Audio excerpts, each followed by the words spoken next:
દિલ્હીમાં આગામી વર્ષે ફેબ્રુઆરીમાં વિધાનસભા ચૂંટણી છે. અસદુદ્દીન ઓવૈસીની પાર્ટી એઆઈએમઆઈએમે દિલ્હીમાં રમખાણોના આરોપી તાહિર હુસૈનને ટિકિટ આપતા રાજકારણમાં ખળભળાટ મચ્યો છે. હુસૈન અહીં મુસ્તફાબાદ વિધાનસભા બેઠક પરથી ચૂંટણી લડશે.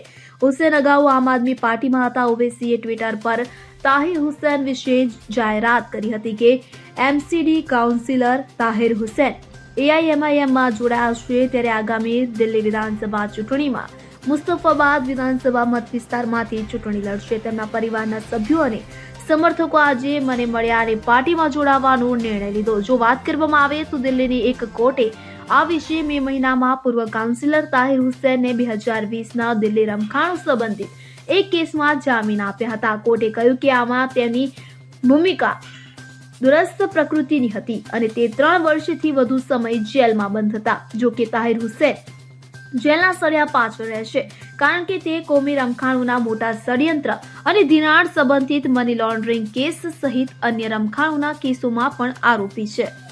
Bureau report CN24 news.